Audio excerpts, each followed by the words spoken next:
அறிவும் சிவம், அன்பே சிவம். இது என்னோட குரு சொல்லி கொடுத்தது மந்திரம்.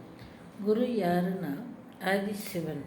தனக்குள்ள கடவுளை தேடு, கடவுள் தனக்குள்ளே தான் இருக்கார் என்று உணர்ந்ததுக்காக. இப்போ நான் என்ன சொல்ல வரேன்னா, பிள்ளையும் கிள்ளி விட்டு தொட்டிலையும் ஆட்டி விட்டு மேறிறதுக்கு நம்ம நாட்டோட நிலைமை எப்படின்னா, இந்த தீபாவளிக்கெல்லாம் நிம்மதியாக சோறு பொங்கி சாப்பிட வேண்டும். குடும்ப தலைவிகள், குழந்தைகள் வீட்டுக்கு தான் உறமுறைகளை வரமாட்டாங்களா, அவங்கவுங்க வீட்டில் கொண்டாடுவாங்க. அப்படியெல்லாம் நினைக்கக்கூடாது. புதுசாக கல்யாணம் பண்ணவங்க, பொண்ணு மாப்பிள்ளைங்க இப்படியெல்லாம் வருவாங்கள்ல, எல்லோரும் நிம்மதியாக சாப்பிடணும். அப்போ அந்த குடும்ப தலைவன் தண்ணி போடாமல் இருக்கணும்.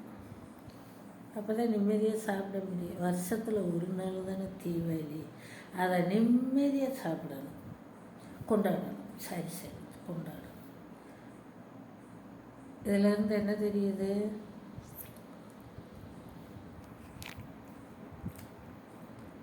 அரசாங்கம் பிராந்தி கடையை தெருவுக்கு திறந்தும் வைக்கும், அதை குடிக்கிறவங்களையும் பிடிச்சு அடிக்கும். இதெல்லாம் இருக்குல்ல, நடக்குதுல்ல. அப்போ யார் செய்த குற்றம்? இந்த கடையை திறந்து வைக்கிறவங்க செய்கிற குற்றமா, கடவுள் செய்கிற குற்றமா? கடவுளை சொல்லுவதா இல்லை இந்த அரசாங்கத்தை சொல்லுவதா? யாரை சொல்லுவது? குடிக்கிறவங்க குற்றமா? இதை ஏற்றுக்கொள்ள முடியுமா?